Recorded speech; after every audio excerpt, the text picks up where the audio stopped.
welcome to Bad Marriages in the Bible. Hi, everybody. Welcome back. I'm Kate. I'm Sean. And together, we are going to take over the world.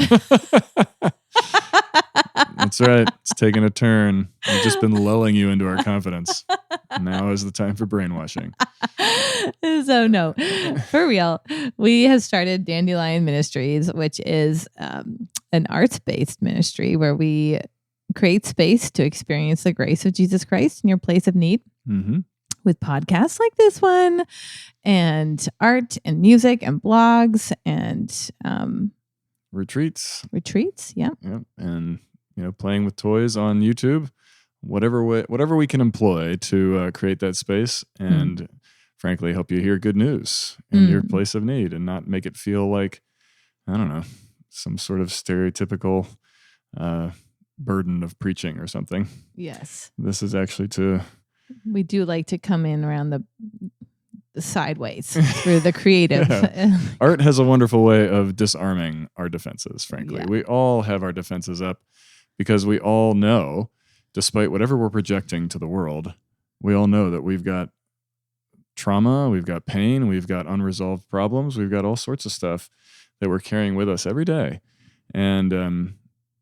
And so we have pretty highly developed defenses. I do anyway. Mm-hmm. And so I need something to disarm me and to get around those defenses. And I've not experienced anything do that better than a work of art or music or a song. Yeah, listening to music where you're just driving down the road and all of a sudden you're just you're either crying or you're singing out loud or you're just kind of just feeling connected to God in some way, shape, or form. That is one of my favorite things at a red light, to look in my rearview mirror and to see the person like dancing in their car behind them. See? Or true. singing along. You wouldn't otherwise do that, but when you're in your car, you feel safe. Yeah. Even though we all see you. It's not true. But no, that is one of the things that we've found anyway, that art gets around our defenses and it helps us actually to hear and to be open to a word from outside, which is a word we all need, a word of grace and compassion and forgiveness. And, art is already a gift. I would say it's an excess in our creation. It's already a gift from God for you to experience grace and to, whether you're a Christian or not, everybody enjoys that extra gift of expressing and discovering yourself and being met. So disarming, thank you for that word, Sean, through art disarms, which is a gift. But also people who kind of share from their weaknesses, who, it's not like, look at all these amazing things I've done and copy me and my amazingness. It's look at where I was weak and where I failed, and God met me and he helped me and he made something beautiful out of this mess.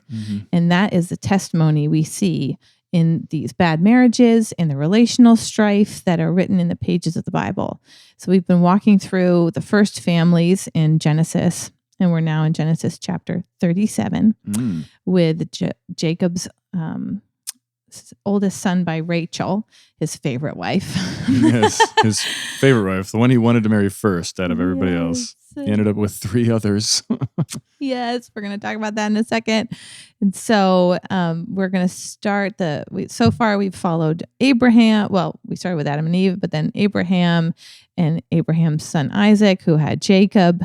And now Jacob, we followed his story for the last few times, but now we're going to shift into Jacob's son, Joseph. But Jacob had 12 sons by these 2 sisters. 4. Well, 2 sisters and their servants. Yeah. So why don't you walk us through Jacob's ladies? Yes. Well, so you remember he was wanting to marry Rachel after he fled from his brother Esau, from tricking him out of his birthright, to his uncle Laban's land. And he saw Rachel and thought, she's hot. I like that. I want to be with her. She's great. And she was down with that too. They were into each other. And they were betrothed and everything. And then Laban tricked him and gave him Leah, her sister, on their wedding night Surprise. And so then he ended up being married to Leah. And then he finally did get to marry Rachel after working for them both for 14 years. And in the midst of all that, they also gave Jacob their servants, Zilpah and Bilhah, and to have kids with him too, because there was all this kind of fighting over who was going to have kind of his, be his favorite because of bearing him so many children. So that was one of the things we talked about in our previous episodes. And so he has these 4 ladies, and he ends up having 12 kids by all of these ladies, but only 2 by Rachel, which was his first love. And their names are Joseph and Benjamin. So there we are. And sadly, Rachel dies in childbirth with Benjamin. Right. And so we catch up with them all here, and we've just celebrated Mother's Day this past weekend. And that's one of the things we're going to see is all these brothers from another mother. They all really love their moms because they're all kind of honoring their mothers and defending the kind of their place in this family by hating the other brothers. Yeah. A little bit. And we would like to say that we love our moms too. Happy Mother's Day. Mother's Day to you, Mom. And it's an interesting passage seeing this family infighting, but that's one of the positives we can see in it is that they at least love their mothers. And so we are going to catch up to Joseph here as a 17-year-old boy. And he is going out to see his brothers who are the sons of Bilhah and Zilpah. So these are the sons of the 2 servants of Rachel and Leah. Yeah. And they're all out shepherding and doing whatever shepherds do. And Joseph comes back from being out in the fields with them, and he tells Jacob, he gives them a bad report about these brothers. So he says they're not doing something they should be doing and kind of tells on them. Yeah. And that sets up some of the context here. Yeah. So we're in Genesis chapter 37. If you want to follow along, we're going to work through the whole chapter today. So he brings back a bad report of his step-brothers. Half brothers, I guess it is. Yeah, half brothers. Okay. It's hard to keep it all in line, but they are half brothers. And then on top of that, Jacob, his favorite is Joseph because Rachel was his favorite wife, and he gives Joseph a coat of many colors, a rainbow coat. Yeah, the Technicolor Dream Coat for all of you Broadway fans out there. And the 11 other brothers look at that, and they're jealous. And after that, right, none of them can say anything good about him? That's right. It says that they hated him, and they could not speak peacefully to him. So you can just, if you have siblings, then you have probably had moments like this in your family, at least, where you guys were just at each other over things. And in this one, it's even more exaggerated because, as we said, there was all this kind of underlying tension because their moms were not the same mom. And they were all kind of vying for importance and supremacy with Jacob. And we see still Jacob's heart was still always preferring Rachel and preferring Joseph, and gives him this beautiful robe, which would have been an expensive thing. And because, to the different colors and dyes and things like that would have been not easy to come by. And so that is just kind of flaunting it to the other sons. So Jacob is, repeating a pattern that we've seen, playing favorites. And Joseph, as the son, who is the favorite son, is not ashamed by that at all. He's like, that's right, I am the favorite. So he's sporting his robe around his brothers and knows it's going to tick him off. Yeah. And so they're not able to say anything nice to him. They're just mean to him all the time. It sounds absolutely miserable. And I think this preaches today too.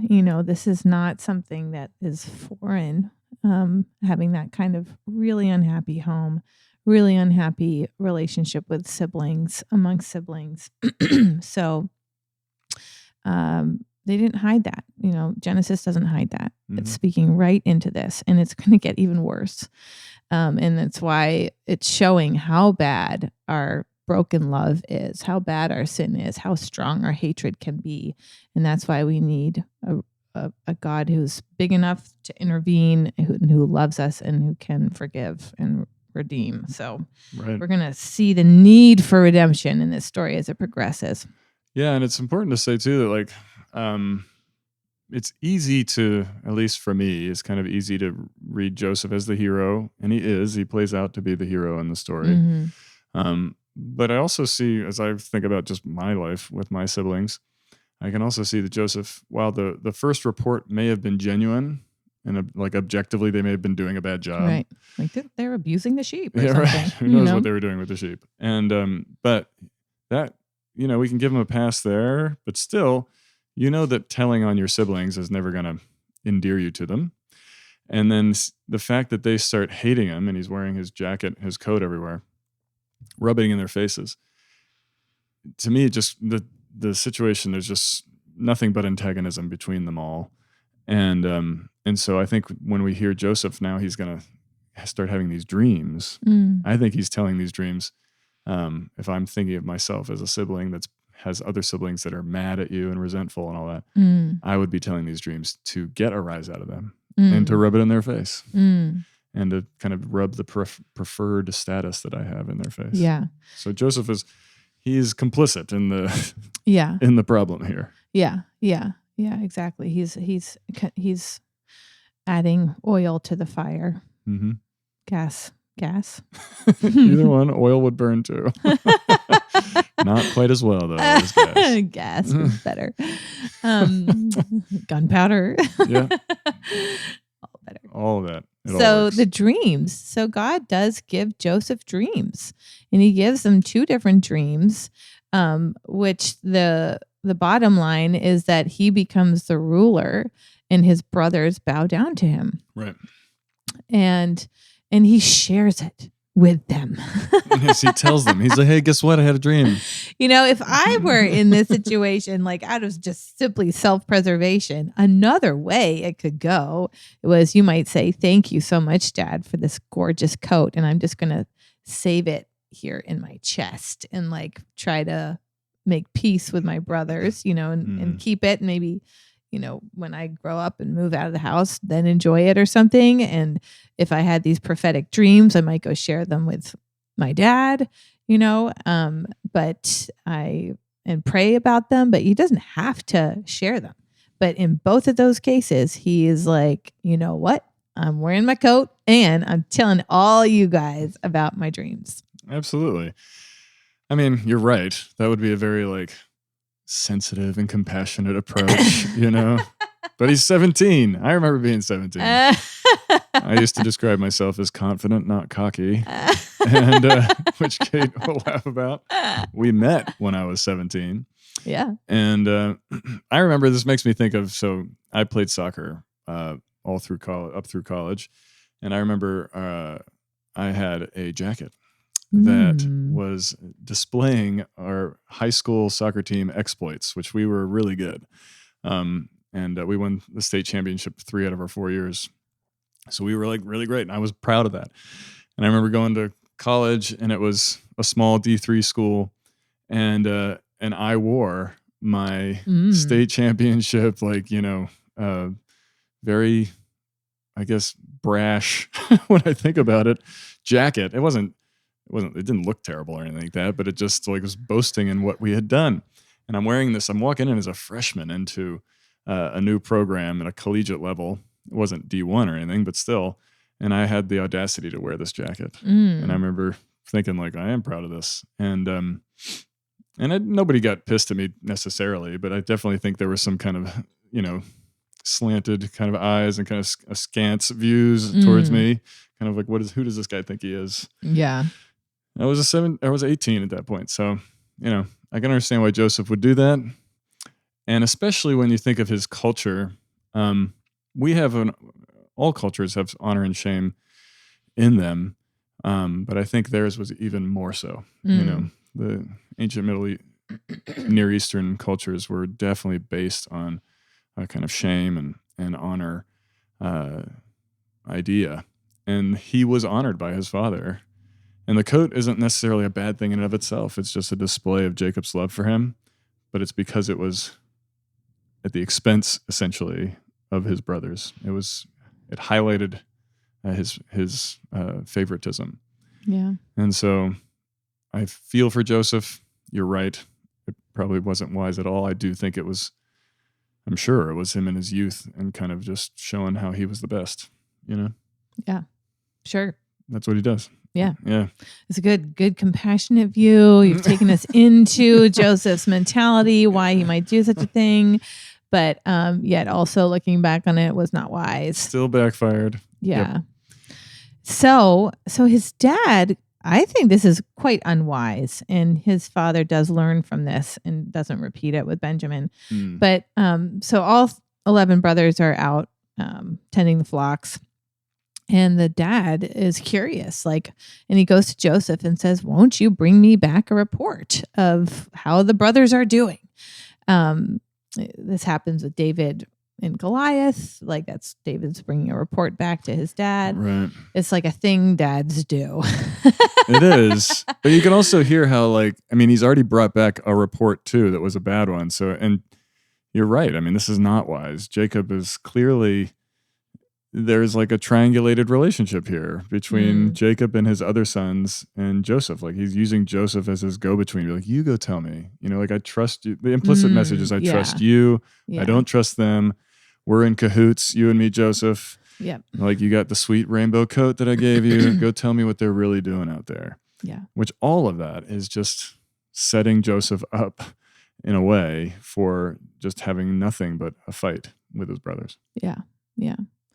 And so, and sure enough, their hatred just goes out of control for him. It goes nuts. So really the big, we're going to tell you how Jesus is in this story of Joseph.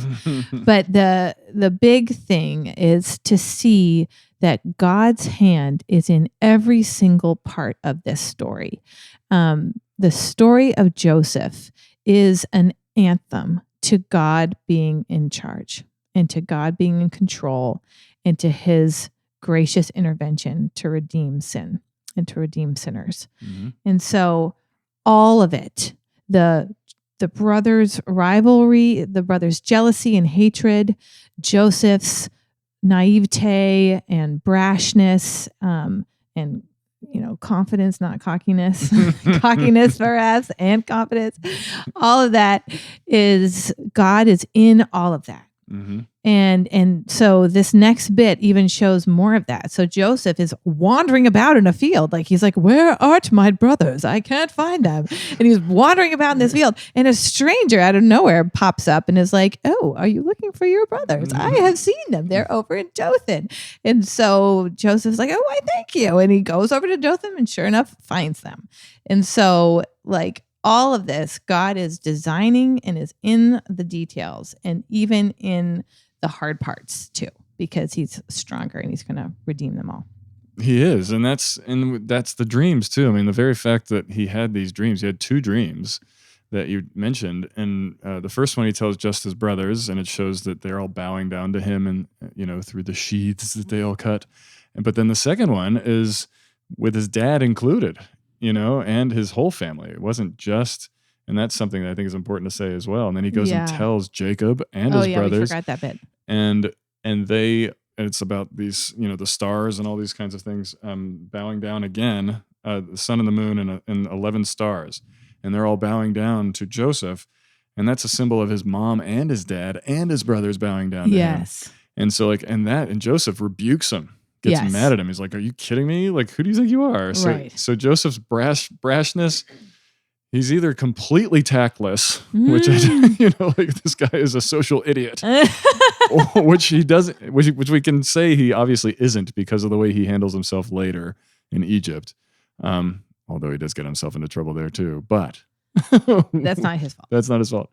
But what he's doing is, he's still just showing this is what God's going to do. On some level, God is showing I am in control of all of this. Yeah.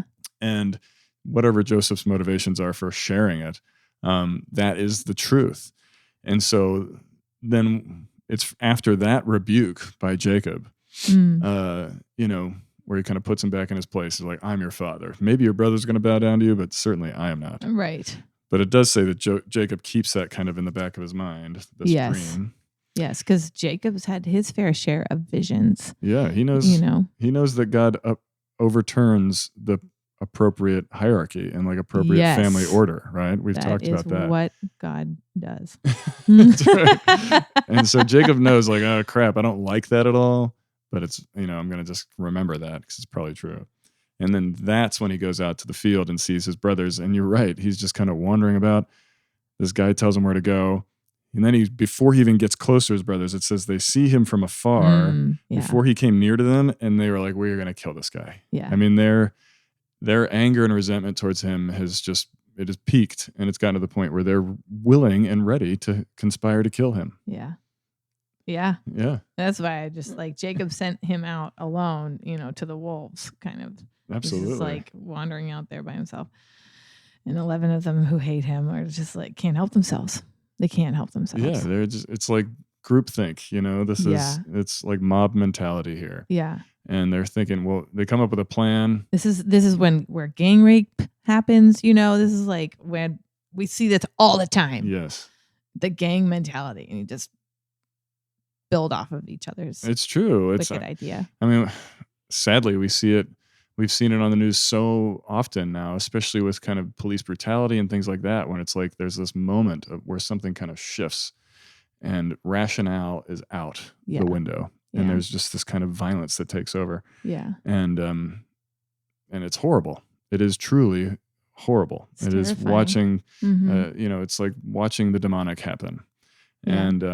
And that's what's going on here. They have this whole plan where they're going to kill Joseph and throw him into one of the pits, which was basically a cistern for water.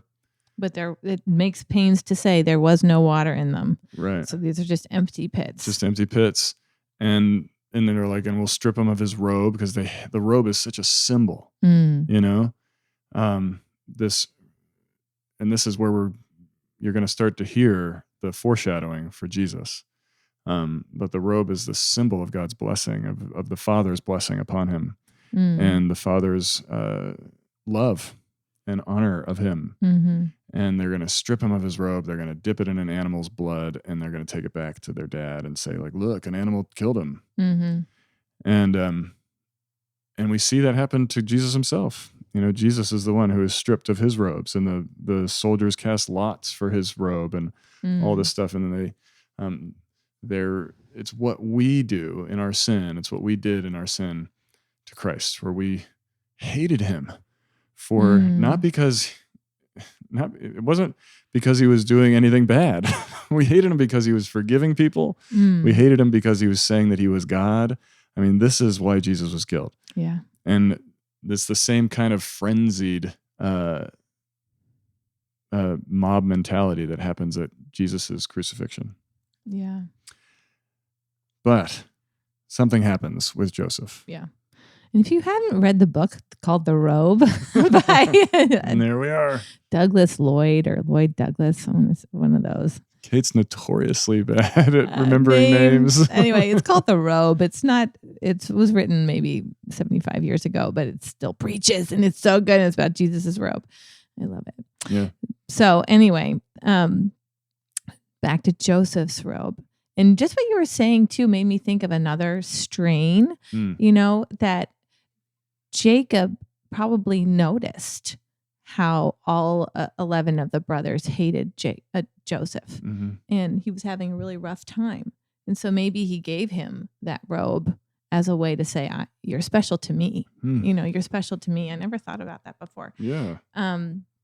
Which is definitely, the Father's blessing. And there's all of this imagery in the New Testament where we are clothed in Jesus's righteousness. Mm-hmm. And so no matter what anybody else says to you, you are forgiven and loved and, safe in Jesus. And what he says matters most to you.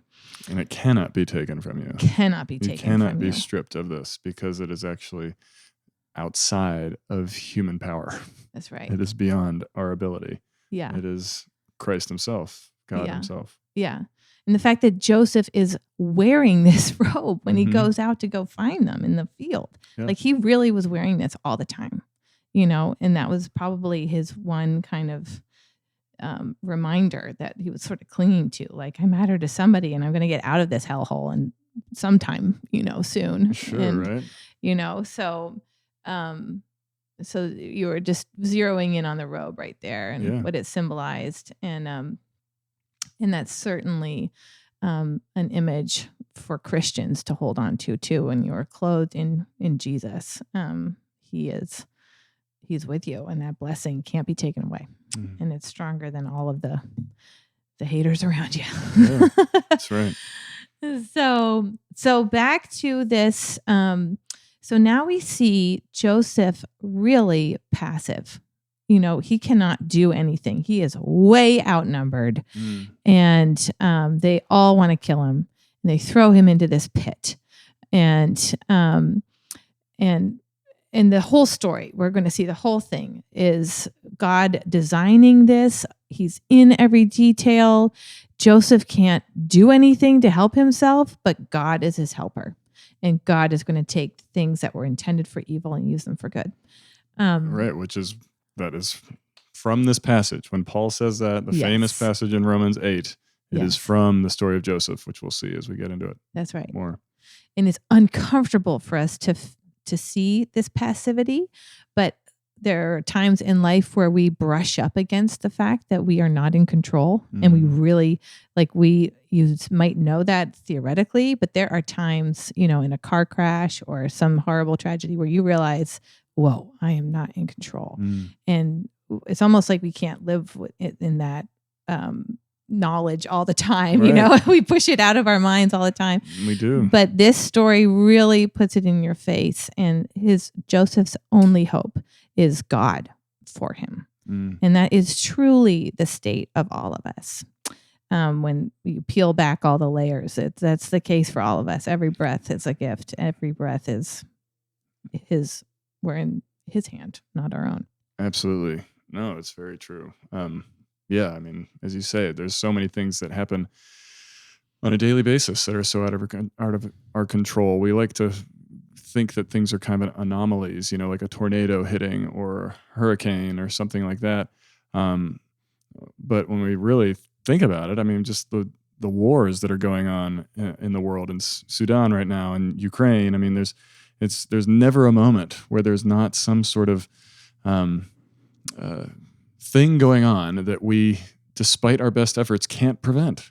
Yeah. I mean, how long have we all been telling ourselves that if we just decided to get along, things would be better, this kind of thing. Like, I mean, it's the Beatles sang it. We've all sung it so many times. We haven't listened. And we just don't do it because we can't. We are broken lovers. And this is where we go. We end up here with Joseph's brothers. We end up in jealousy and anger and resentment and strife, fear, because we think that when somebody else is succeeding, that means that something is being taken away from us. I mean, this is the kind of thing that really is at the heart of humanity, is that we're actually terrified of being rejected. And if somebody else is getting accepted, then it seems to highlight the fact that we have this potential for being rejected. And that's what his brothers are. And they hear this. I mean, we see it when they're plotting. They're saying, we'll do all this. We'll say a fierce animal has devoured him, and then we will all see what will become of his dreams. I mean, that's such a spiteful statement. So spiteful. They're just like, oh, you think you're going to be better than us? We're going to ensure that these dreams don't happen, which is, they're also saying we're going to ensure that if God has given you these dreams, we're going to ensure that God's will is not done. And that is sin writ large. I mean, that is what we rebel against it. The fact that there is a God and we are not him, that there is a power out there and it's not us, that we're not in control. In our brokenness, we rebel against that. Yeah. And that's what they're doing with Joseph here. And it is all just, I mean, Jesus tells parables that are just like this, where the master sends his son into the vineyard and the vineyard workers kill him, and all this kind of stuff like this.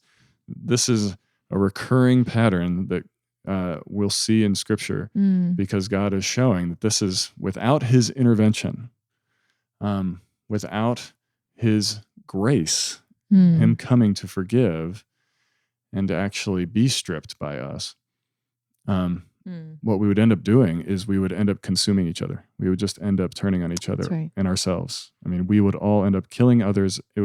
And killing ourselves. That's right. That's where we end. And that's, I mean, this passage describes that so like concisely and eloquently when they say they sat down and ate lunch. So they're like decided that they're going to kill him.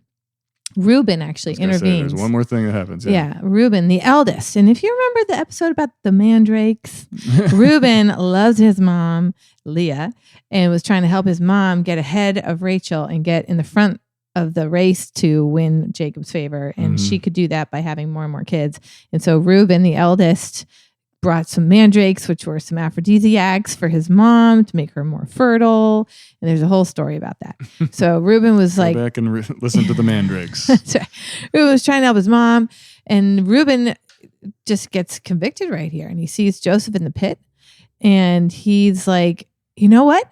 And he speaks up to deliver him. And it actually uses that word, to deliver Joseph. And he's like, let's not have his blood on our hands. Let's just leave him here.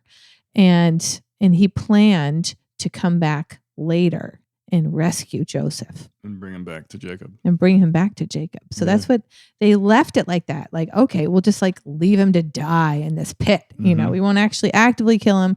We're just going to leave him to the exposure in this pit. And then they sat down for lunch and they were like, that's a great plan. Love that. Right next to us is our brother screaming and yelling. And just to highlight this, that these brothers are carrying guilt. I was going to read the bit in chapter 42. Yeah. So we're in chapter 37, but the brothers carry this guilt from this day, from this act for 20 years into the future. Because when they encounter Joseph again, and we'll get there, but they describe this moment right here where they're having lunch. And it's in chapter 42, verse 21. And chapter 37 doesn't include this bit. You only hear it later to show that they were carrying from their perspective. Yeah. So they knew exactly what they were doing. Right. And they didn't feel guilty about it at the time, but that guilt festered and stewed and ate away at them for 20 years to go in the future. So chapter 42, when they encounter Joseph again, but they don't know it's Joseph, and they are having a hard time.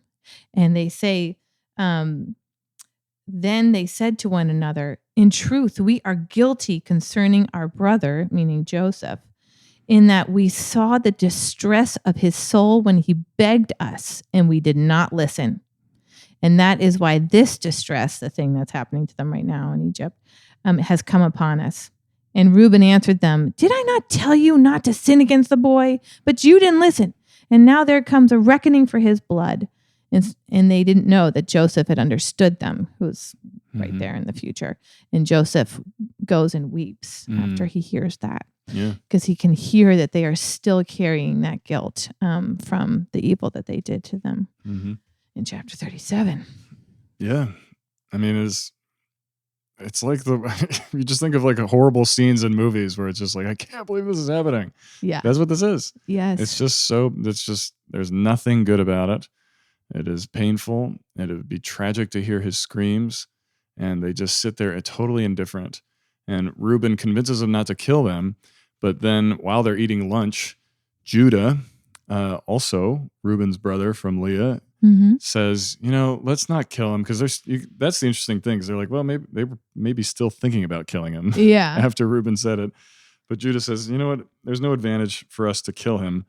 There's no profit in it, which again shows another coldness. And so he's like, instead of that, let's sell him into slavery. Yeah. And so they take him out of the pit and they sell him to some Midianites that are passing by. And Reuben comes back and he's gone. And Joseph was taken off to Egypt. Yeah. And it doesn't explain where Reuben went, but that just goes to show, it's truth that has some loose ends, not fiction. In fiction, you tie up all those little loose ends. Everything ties together.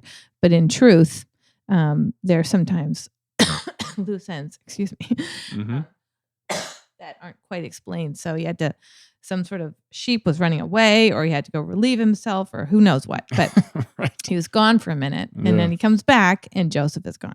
Joseph's gone.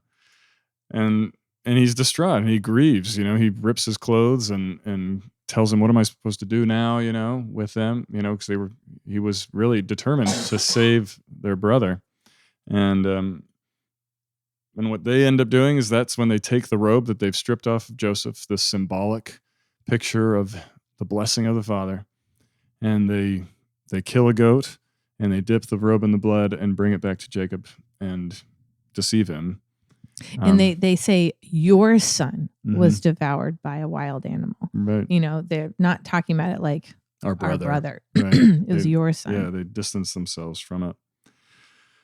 And Jacob is just completely distraught, and he goes into mourning, and nothing can console him. And it is just an incredibly sad picture. And we really see, this is like the Good Friday, where the son is gone, and the son is actually dead. So that's the thing, that's, even if Joseph is not actually dead, Jacob doesn't know that. And as far as the brothers are concerned, they effectively are killing him. They're sending him away. He's out of the family. He's gone, taken to Egypt. They'll never see him again. And so they are completely rejecting him and effectively killing him, and destroying the father's favorite, the father's chosen one. That's right.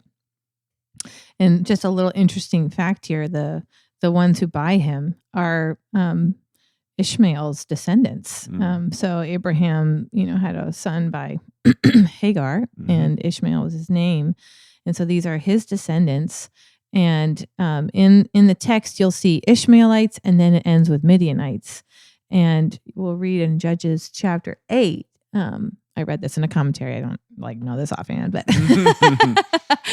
that they intermarried, the Ishmaelites and the Midianites. And so again, people who would want to tear apart the Bible and discredit its authority would say, look, it can't even agree that it's not the same tribe, or there's two different, texts, two different variants that contradict each other, and they've tried to merge it into one, and it doesn't agree.